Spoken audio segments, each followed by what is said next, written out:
Welcome to the Unitarian Universalists of Springfield, Vermont. We are a caring community, and we're glad to have you here with us today, either on Zoom or in person. And considering how cold it has been, we're glad to see everybody that found a way to make it here today. So there's a nice welcoming trustee message, and it's not here, so this is as good as you get. Welcome, everyone.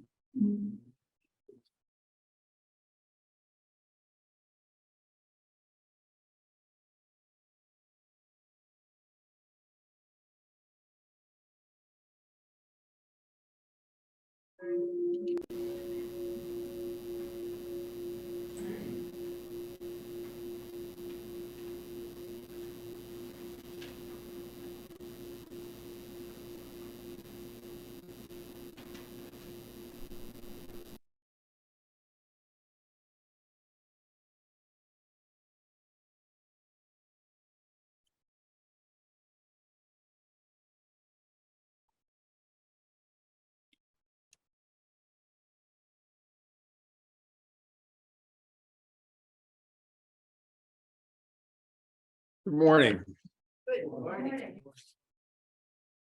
Let us worship with our eyes and ears and fingertips. Let us love the world through heart and mind and body. We feed our eyes upon the mystery and revelation in the faces of our brothers and sisters. We seek to know the wistfulness of the very young and the very old, the wistfulness of people in all times of life. We seek to understand the shyness behind arrogance, the fear behind pride, the tenderness behind clumsy strength, the anguish behind cruelty. All life flows into a great common life if we will only open our eyes to our companions. Let us worship not in bowing down, not with closed eyes and stopped ears. Let us worship with the opening of all the windows of our beings, with the full outstretching of our spirits. Life comes with singing and laughter, with tears and confiding, with a rising wave too great to be held in, the mind and heart and body, to those who have fallen in love with life. Let us worship and let us learn to love. Our opening hymn is hymn number 298, and I realized I was thinking about announcing what we would sing, but is the virtual choir doing the singing? Yes. Okay, so And the words will yes, the words will be up on the wall for those of you who don't want to look in the books. But hymn number 298, Wake Down My Senses.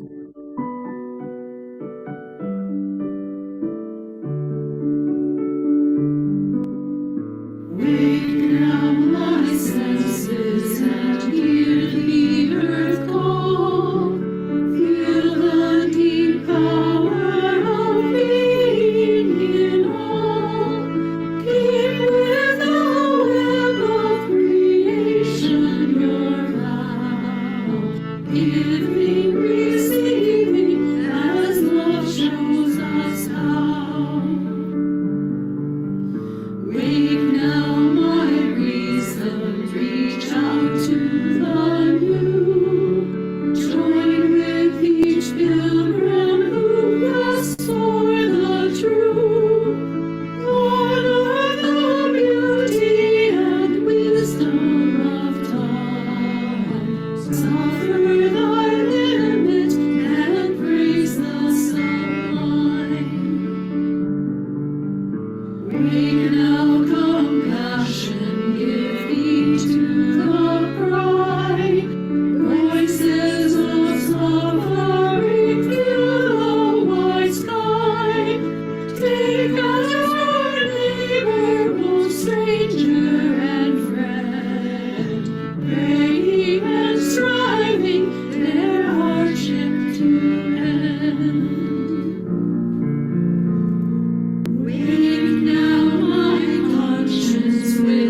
I spent a lot of time thinking about what I wanted to use as a story for all ages to coincide with the themes that I want to reflect upon in a few minutes.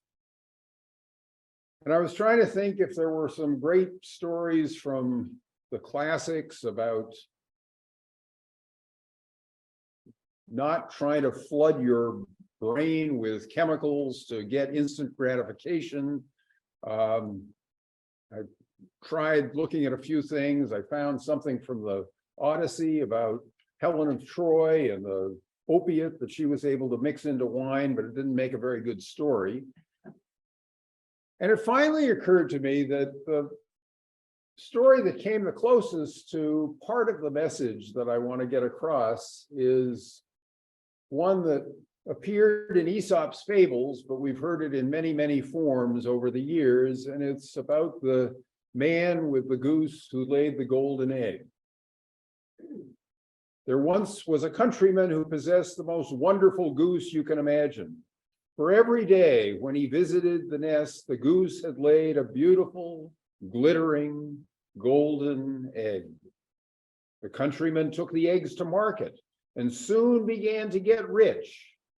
But it was not long before he grew impatient with the goose because she gave him only a single golden egg a day. He was not getting rich fast enough.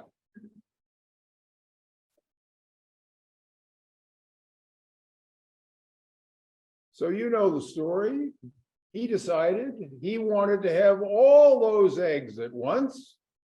And he took the goose into his kitchen and he got the sharpest knife he could find and cut the goose open to get all the eggs. And of course, he found none. And soon all that flood of wealth that he had taken in was gone. In the same way, as we'll talk about a little bit later, if you want to flood your body with the chemicals that lead to good feeling, just as the countryman with the golden goose, it ends up leaving you with nothing or less than nothing. Our anthem, presented by the virtual choir, is "Where Do We Come From?"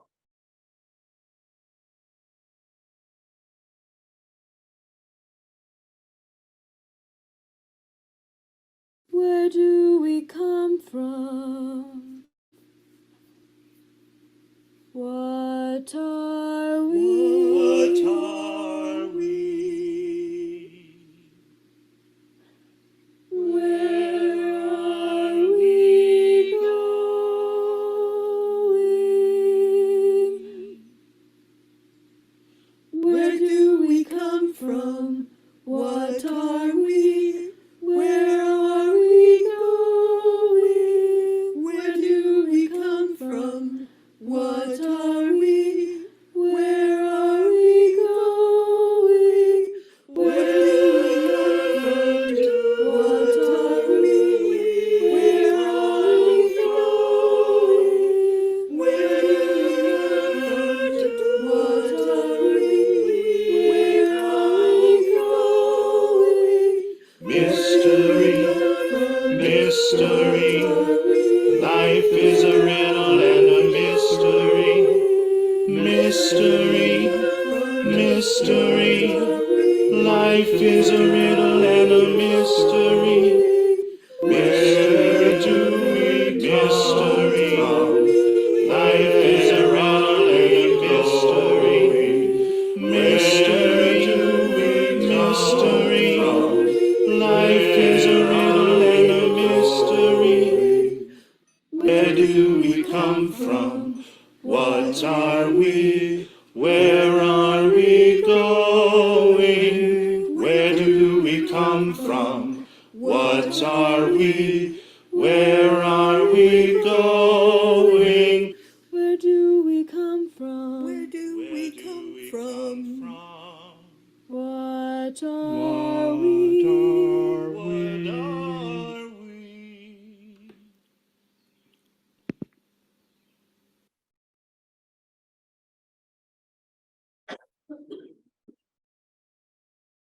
That was beautiful. Join now in reading our affirmation. Julian will have that up for us. Love is the doctrine of this church. The quest for truth is its sacrament, and service is its prayer. To dwell together in peace, to seek knowledge in freedom, to serve the needs of all beings, to the end that all souls shall grow into harmony with the divine. Thus do we covenant with each other and with the source of our being.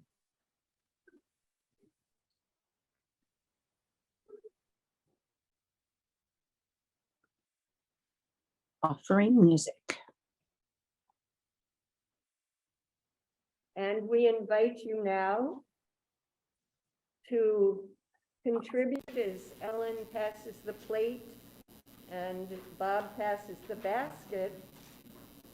You can donate food for the Family Center and money for the ongoing work of this congregation.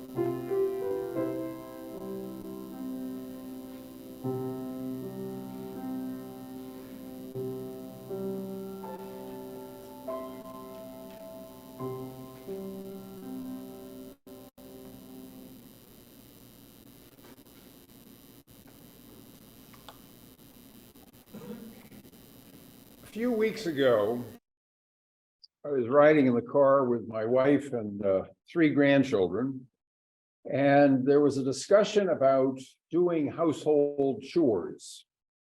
And Saul, who's 10, sitting in the back seat, said that it's a good thing to do because it releases dopamine. And I was floored because I had just been reading this wonderful book called The Least of Us by Sam Quinones, subtitled True Tales of America and Hope in the Time of Fentanyl and Meth. And I had been filling in some rather huge gaps in my education when it comes to science. I went through school at a time when Sputnik had receded from people's memory, and you didn't have to take much science, and I didn't take much science. And it always amazes my wife how little I got in formal education. So when I'm reading a book like this that has a lot of stuff in it about neuroscience, I'm learning about dopamine and serotonin and other brain chemistry for the first time. And I'm listening to Saul at age 10 with 5 years of Wethersfield School behind him, telling me about dopamine and how good it makes you feel when you're doing the right thing. The other impetus for this talk came many, many years ago when I was first representing a fellow who was locked up for a long sentence, 22-year sentence in federal prison for a drug sale that he had conducted. He was unlucky enough to get sentenced at the time of the height of the sentencing guidelines, and he had a bad history. In addition to that, he was a pain in the neck to the system because his father was a judge in Vermont, and he kept getting arrested for little drug offenses, and every time it would be in the paper, judge's son arrested. So finally, the powers that were decided this last drug sale he had done, they were going to give it to the federal government to prosecute, and he would go away for a long time. So he got a 22-year sentence for this $3,000 drug sale that he had conducted. Anyway, he got in touch with me because he was always trying to argue that his sentence was wrong and it was based on prior convictions. And so he was fixated on trying to challenge one of the prior convictions. And we only communicated by phone call occasionally, which was very expensive for him to make, and long typed letters that he would send me. So I asked him one time when I was first getting to represent him, how did you get into the situation you were in? Why did you think it was a good idea to sell drugs? And he wrote me back, and I'll never forget this. He said that when he was about 10, about the age of my grandson, he had always suffered from asthma. And he got prescribed a medication when he was 10 that changed his life, and he could breathe again. And he got fascinated with the idea that there were substances you could put into your body that could have such a remarkable effect. And this is, he's a little bit of child of an earlier era, the era that produced the song that Bill will sing a little bit later. So he would have been 10. He's about 10 years older than I am. So this is in the mid 50s, probably. He took this wonderful drug that allowed him to breathe.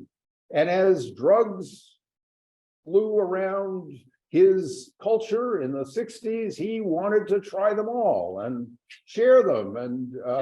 And he got sucked into that. But it was very interesting to me that his beginnings of involvement in drugs came because he saw the incredible power, the positive power that a substance put into your body can have.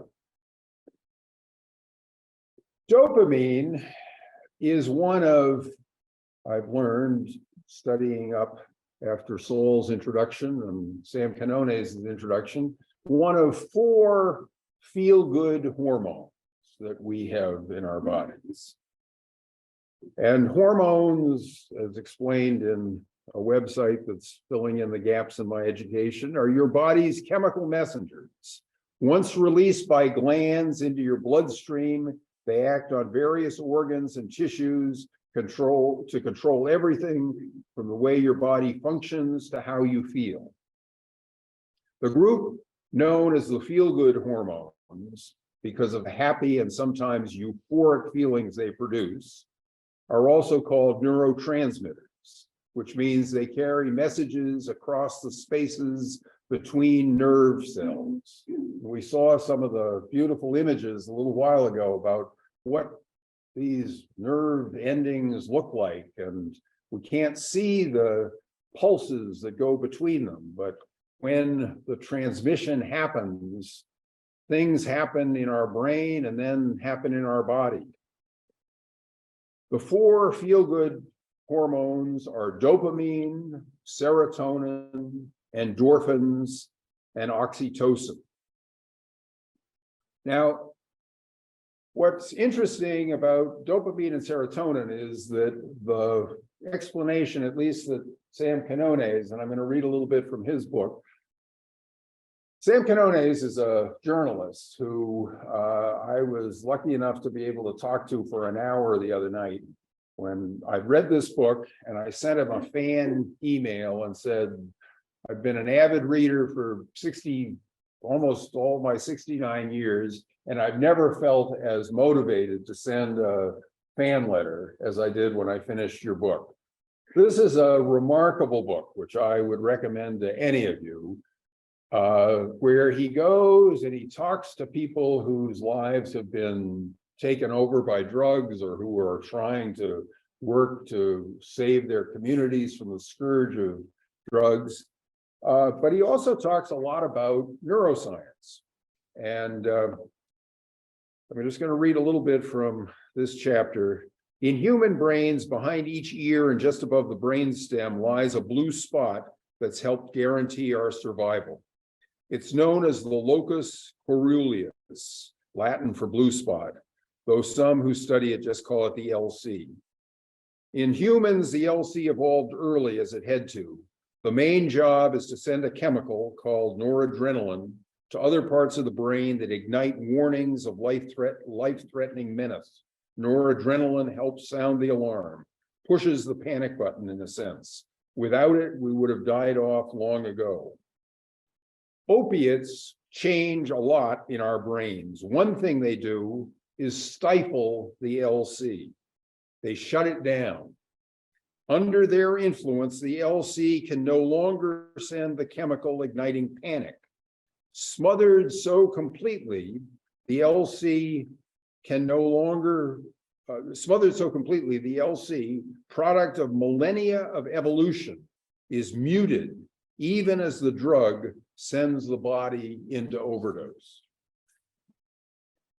In fact, like some menacing extraterrestrial, opiates convince the LC that doing without them would be the life-threatening event. With opiates removed, the now unbound LC leaps into action. Studies of the brain of an addict entering withdrawals show that the LC gets agitated, releasing outsized amounts of noradrenaline that produce alarm, panic, anxiety, and insomnia. The result amounts to, in effect, a chemical shriek that the addict must have the drug immediately or all is lost. Now, when we try to understand the grip that addiction has on people, understanding what's going on in a brain, we have no ability voluntarily to control the chemical discharges in our brain. And if we're trying to understand behavior that seems to us so irresponsible and irrational and antisocial, it's important to understand what's really going on that's motivating that person to behave in the way they are. I'm going to skip ahead a little bit and read some more. Technology has allowed us to learn more about the brain in the last 20 years than we've ever known. So I don't feel so bad about not taking those classes in the late 1960s and early 1970s, since I wouldn't have been able to learn this anyway. Our neuroscientists are able now to ask new questions. What brain activity does curiosity stimulate? How about prayer, trust, virtue signaling, righteous indignation? What does hearing a poignant story do to our brain chemistry? A similar golden age of genetics research, too, is teaching us a lot about the brain. Volumes remain to be revealed. The brain and the universe are the most awesomely complex, maybe ultimately impenetrable places humans have chosen to study. Part of what's wonderful about that slideshow that we just saw is the juxtaposition of the views of the universe, which we are miraculously being able to explore further and further, and the tiniest, most inward things in our bodies. Equally beautiful, equally mysterious, equally awesome in the real sense of that word. A chemical the brain produces is called dopamine. It prods us into an activity that we've learned will produce reward and good feelings. Dopamine rushes to a key node in the brain's pleasure circuit known as the nucleus accumbens, where it creates feelings of motivation. Do this because it'll be good. That's dopamine's signal. That's what neuroscientists call the brain's reward pathway. It's actually more complicated, but that's its rough map. The reward pathway exists to house and promote our most basic impulses and survival instincts. Above all, it rewards us with feelings of pleasure from activities that keep us alive: sex, eating, exercise. Other living things have a reward function, even worms. Reward is about self-gratification and the me first impulse, but it is essential to human life. Seeking reward pushes us to achieve, to build. Reward is the primary driving force since Homo sapiens inhabited the planet. Critical to all this is what neuroscientists call receptors. Our brain contains receptors of all kinds. One class of receptors in the brain, for example, governs pleasure and pain. Those same receptors also inhabit our lungs, where they control our breathing, and our gut, where regulating our bowels.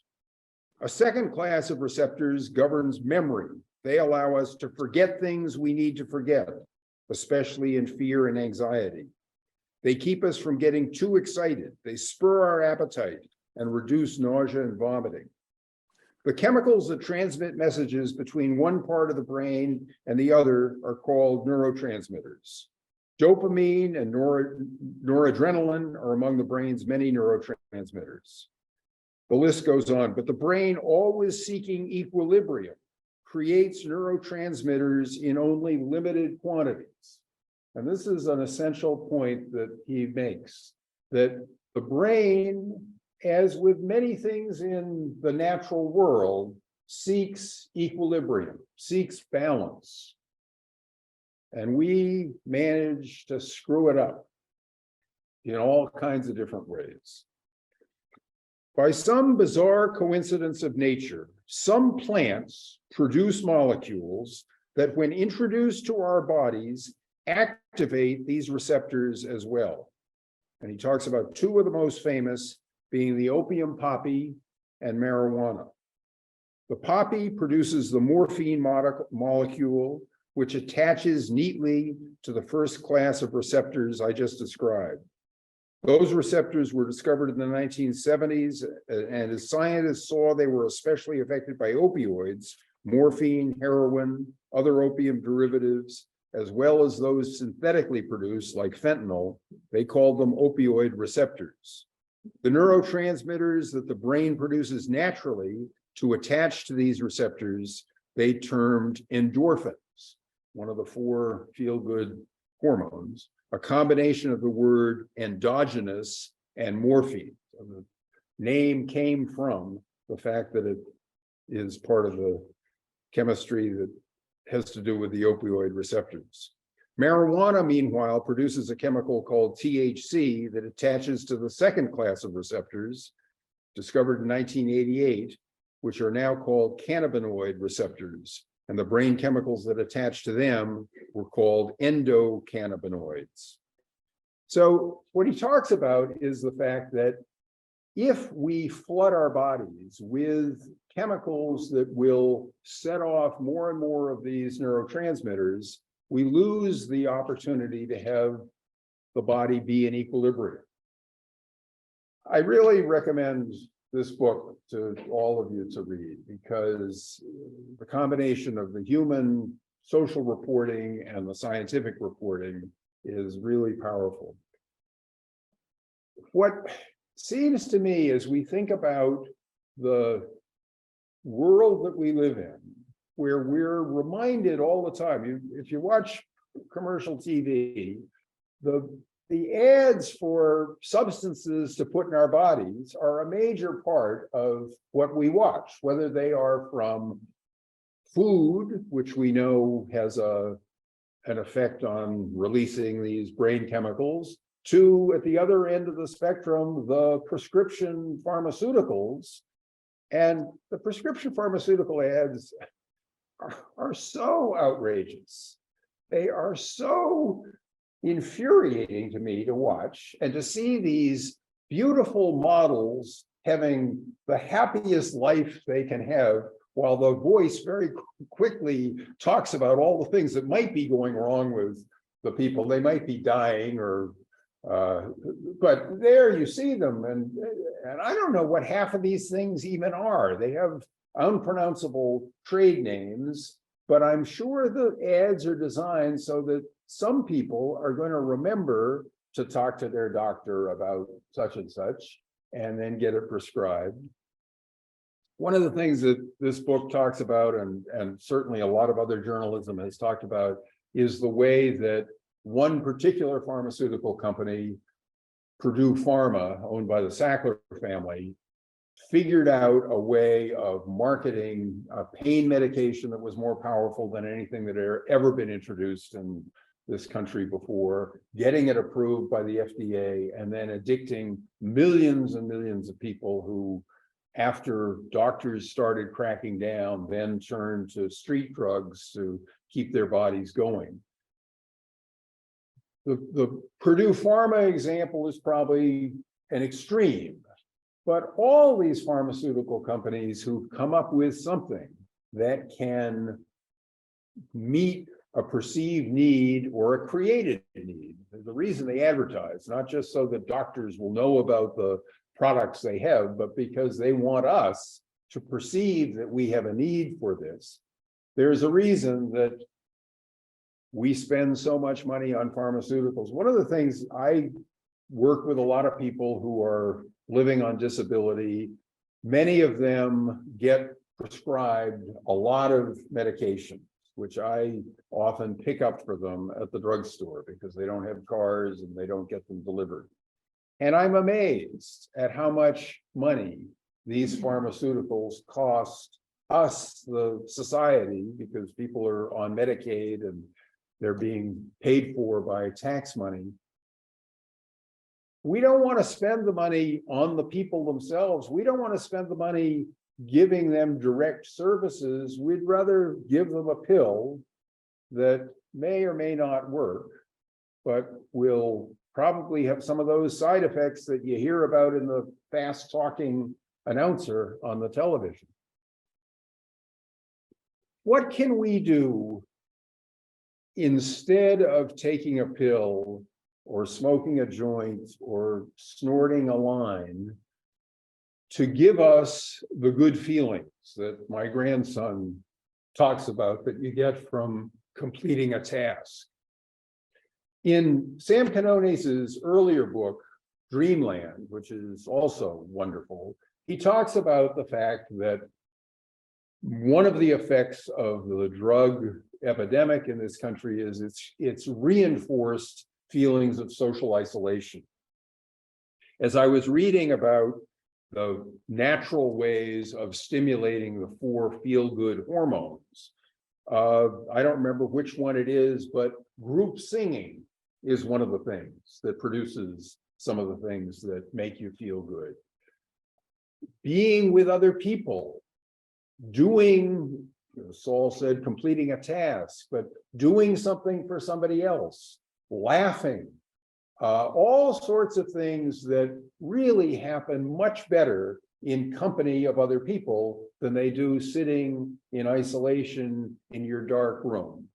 Yeah, you may be able to watch a funny cat video on Facebook all by yourself and laugh.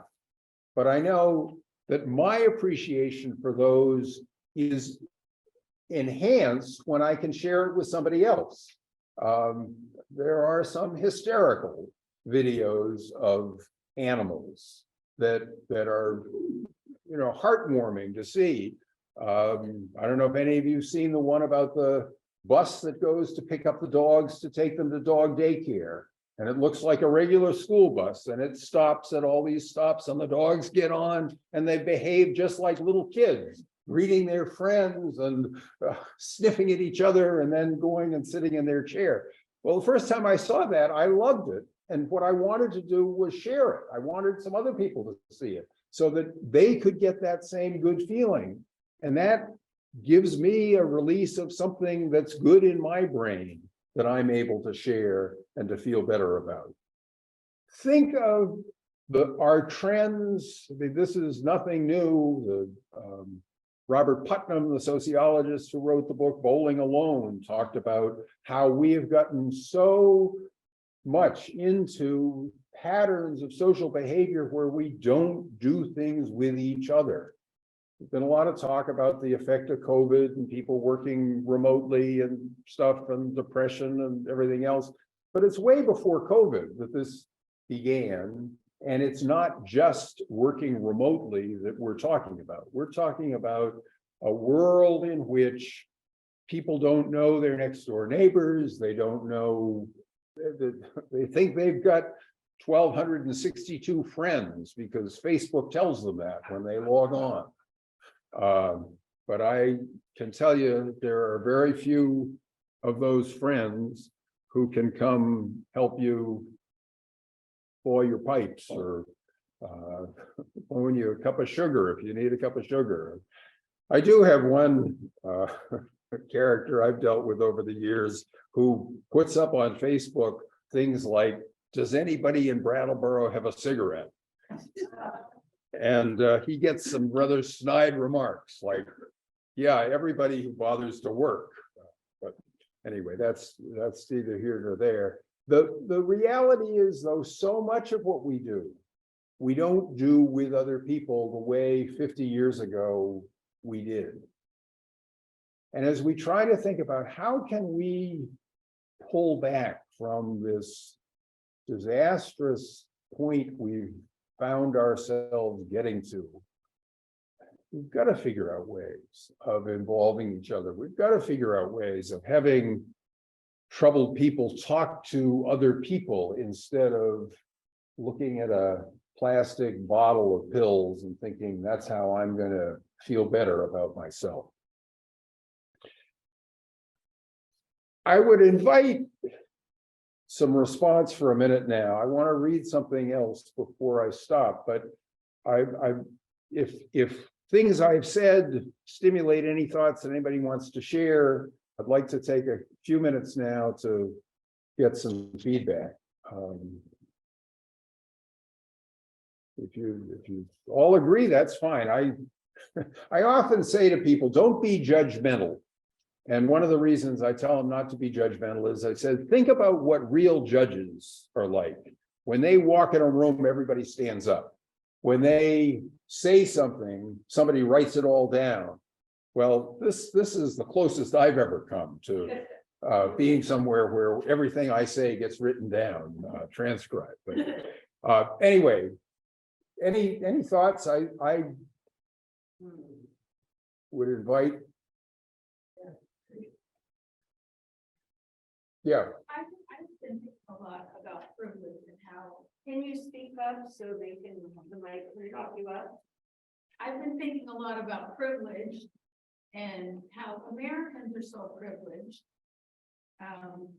You know, we have a wonderful life, and it's often not appreciated. Like, people get concerned about having any of their privilege taken away. And it just really struck me yesterday. It was so cold, and I saw how, you know, there were things about the shelters being full, and some woman wrote a thing on Facebook, I think, about how she needed money to pay for a motel room for her and her kids. And I just thought, you know, I'd really like to help her, and I have a warm house, but in terms of judgment, I'm like, I can't help her. I don't want to open my house to anybody who needs help. So, Dick, and then I want to respond to that. I didn't catch the name of the author that you were citing, but it doesn't matter. I was just wondering, he clearly wrote a lot about the decisions that people make after they're in the grip of these drugs. But I've always wondered if anyone's investigated, how does somebody make the first decision to take the first hit of something which they gotta know. Everyone says it's not good for them, but they do it anyway. Well, I think I've spent a lot of time thinking about this, and I've dealt with a lot of people who made that wrong first decision. I think that there are several things. The reason I tell the story about my friend who's now close to 80, maybe he was a child of the 60s, and there was a sense that none of this stuff really could be very bad for you. You're absolutely right, though. Now we know how bad it can be for you. There are people who will say that they got addicted to opioids because they got prescribed OxyContin and they got addicted. And once the doctor said, I'm not giving you any more, somebody said to them, well, you know how you're feeling sick now, you can take this, and they started using heroin, which was cheaper. There's unfortunately an invulnerability that people feel at some ages. When they're 20, they may think that, yeah, that may affect somebody else, but it's not going to affect me. And then there are people who sadly have been, and this is, I'll blame part of this on the internet, they are convinced that whatever they want to believe is true because they found somebody who will say that on some YouTube recording. I can't tell you how many people have told me about the media is covering this up, about all these people who have died from the COVID vaccine because they saw some guy in a lab coat who said, I work in an emergency room, and there have been 20 people who've come in here in a coma because they've had a COVID shot.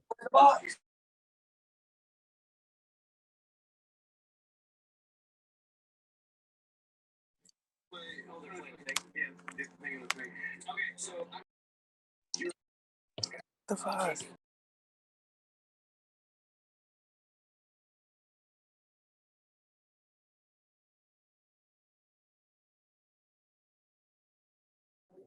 A society, and somebody offers them this substance that all of a sudden floods the receptors in the brain with something that makes them feel really, really good. It'll never make them feel that good again, but that first time it does. And one of the things that a lot of recovering addicts talk about is you're always chasing that first high.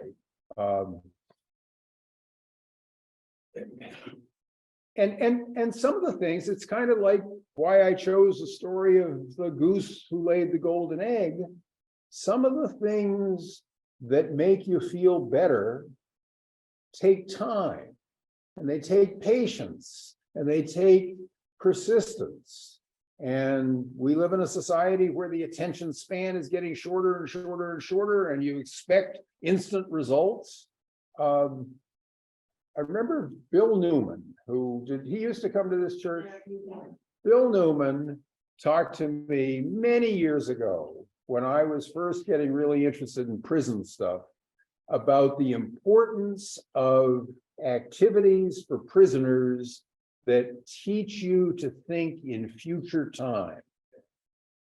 Dog training, gardening, things that you're not going to get an instantaneous result. And I think that what we're up against is a world reinforced by every commercial that appears on television that says, of course you can get an instantaneous result. Of course you can feel better right now.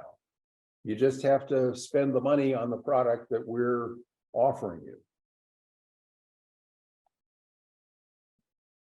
All right, Sharon.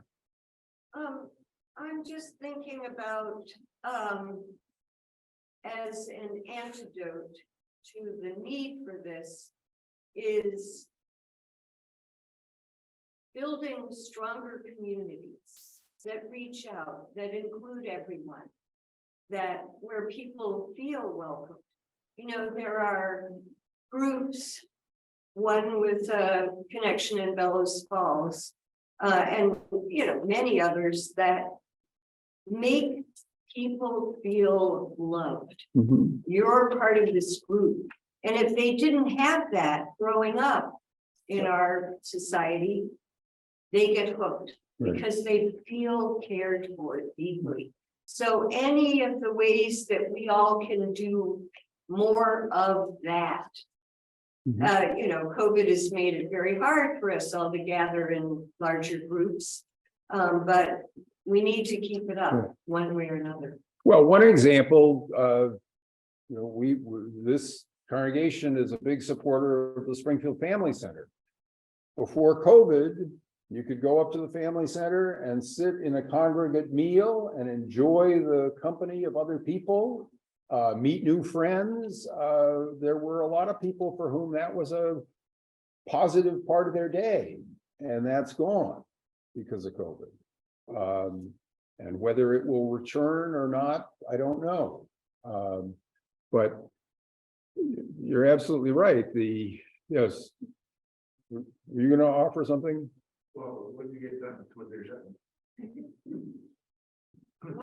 When you get done with your sentence. Okay, I'll end the sentence there. Might not be grammatical, but Okay, well, it seems to me that, at least my point of view, getting along with other people can be very difficult.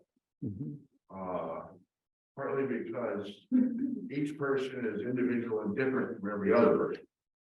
And so for me to have in my brain an understanding of the differences and the individuality of each and every other person loads up the brain. And I don't think the schools, for instance, in my experience back in the 60s, taught very much about getting along with other people. That was, you learned that in sports, but you didn't learn that in math class or English class or any of the other official classes. So there was a thought that getting along with other people was somehow automatic, and it just happened, except when it didn't.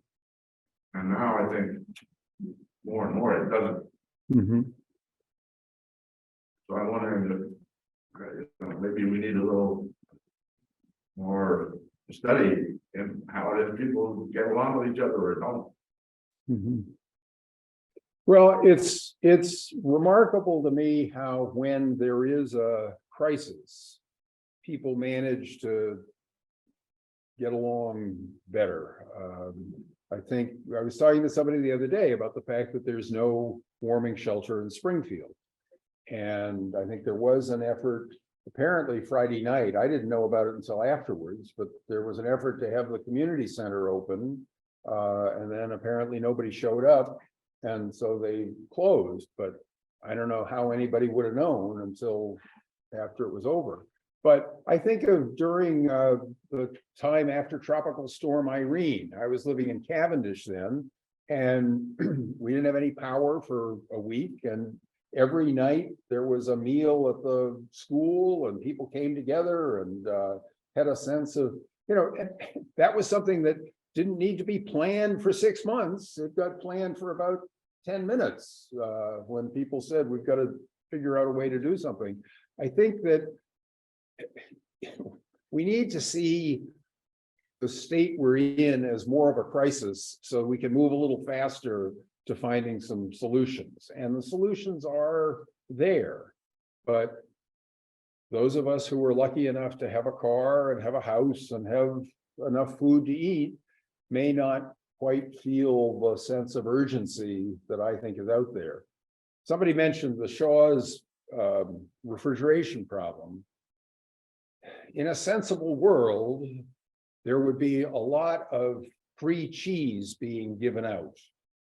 We don't live in a sensible world. There's a lot of free cheese that went into a dumpster, or a lot of dumpsters. Fortunately, I have some friends who are dumpster divers, and I have some nice cheese in my car as a result.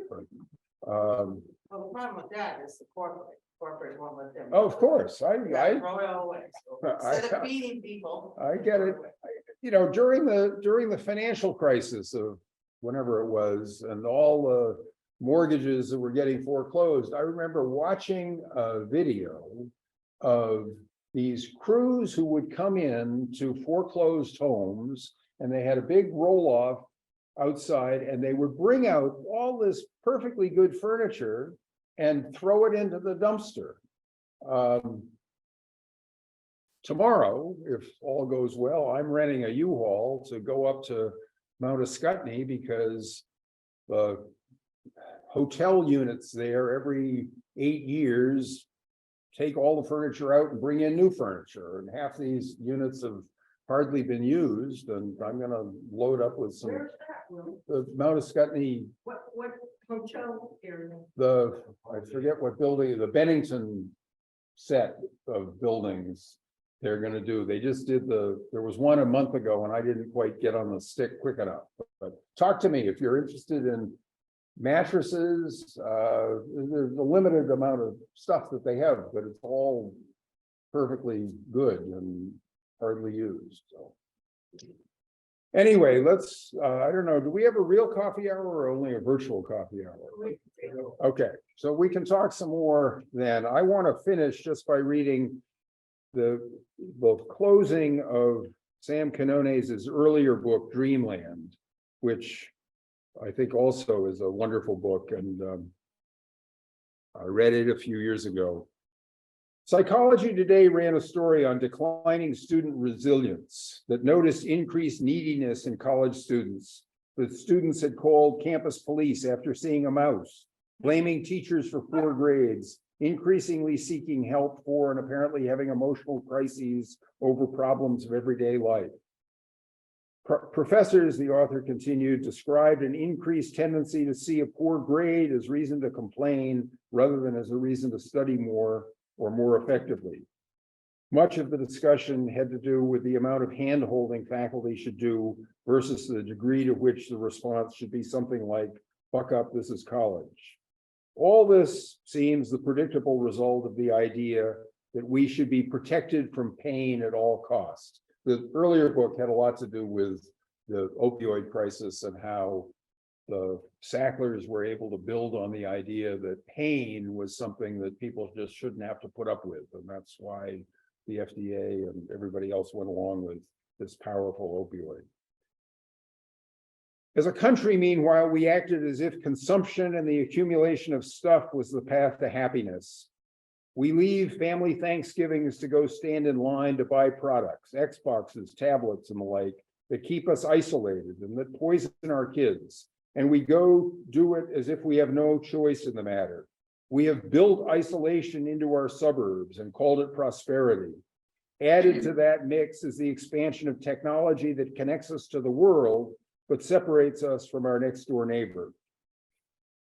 We wound up dangerously separate from each other, whether in poverty or in affluence. Kids no longer play in the street. Parks are underused. Dreamland, the title of his book, lies buried beneath a strip mall. Why then do we wonder that heroin is everywhere? In our isolation, heroin thrives. That's its natural habitat. And our very search for painlessness led us to it. Heroin, I believe, is the final expression of values we've fostered for 35 years. It turns every addict into narcissistic, self-absorbed, solitary hyper-consumers. A life that finds opiates turns away from family and community and devotes itself entirely to self-gratification by buying and consuming one product, the drug that makes being alone not just all right, but preferable. I believe more strongly than ever that the antidote to heroin is community. If you want to keep kids off heroin, make sure people in your neighborhood do things together, in public, often. Break down those barriers that keep people isolated. Don't have play dates, just go out and play. Bring people out of their private rooms, whatever forms those rooms take. We might consider living more simply. Pursuit of stuff doesn't equal happiness, as any heroin addict will tell you. People in some places I've been may emerge from this plague more compassionate, more grounded, willing to give children experience rather than things, and show them that pain is part of life and often endurable. The antidote to heroin may well be making your kids ride bikes outside with their friends and let them skin their knees.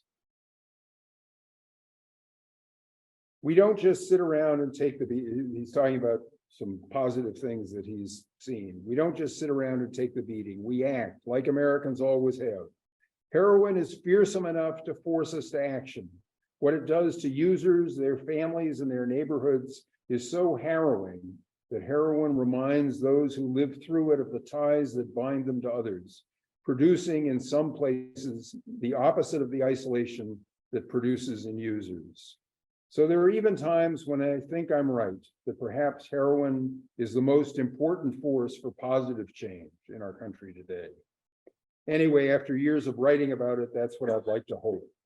And if it is, and for all of it, all it has taught us and forced us to recognize about ourselves and how we live, as one woman told me, we may thank heroin someday. Unfortunately, I think after he wrote that book, he got discouraged about heroin being replaced with fentanyl, and that's why he wrote this book, but he does subtitle it Tales of Hope, because there is hope. The glass is, I always say, I'd rather look at the glass being half full. Sometimes I have to admit that it's 5% full, but I'd still rather focus on the 5%. But I think that the things that can make us feel good naturally are things that are good for us and for other people. And one of them is coming together in a place like this on a Sunday morning. So thank you for giving me the chance to share these thoughts, and we will close this part of the service. Will, Yes. I'm going to change our last song so that it has more to do with what you were just talking about. I'm going to put up Church is More Than Just a Building, so we can sing about community. Good. Okay. And what number is that? It isn't. Oh, it isn't. It's not in the hymnal, so please look along with the slides, but this really is going to back you up here. Thank you.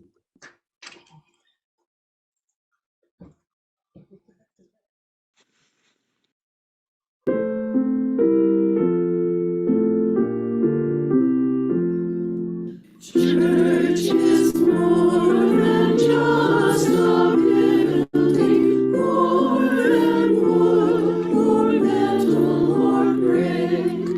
Church is how we love our neighbor. Church is how we tend to the sick, feed the hungry and heal the suffering. Welcome strangers and give to the poor. All our service is as worship. All our presence and hope and door. Church is more than a weekly gathering. Church is faith that's come alive, filling hearts and minds with passion, peace and hope that ever abides. Even as the building's empty, we are touched by the deepest of grace. When the Holy lives within us, we are in a holy place. We're the church, the path we follow, showing care to those in pain. In the midst of fear and sorrow, we're the church that here will remain. Seeking justice, showing kindness, singing praises in all that we do. Church is more than just a building. It's a Or work towards a world made new.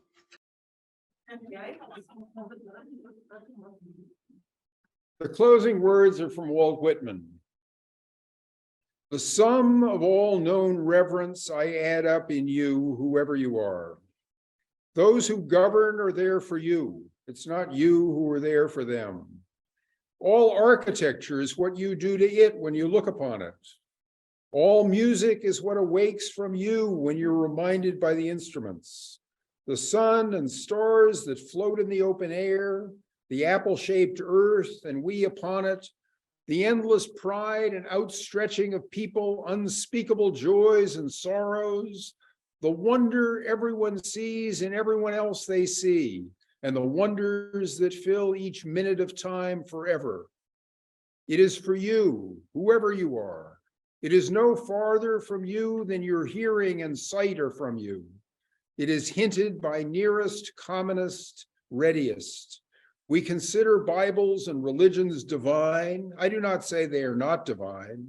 I say they have all grown out of you and may grow out of you still.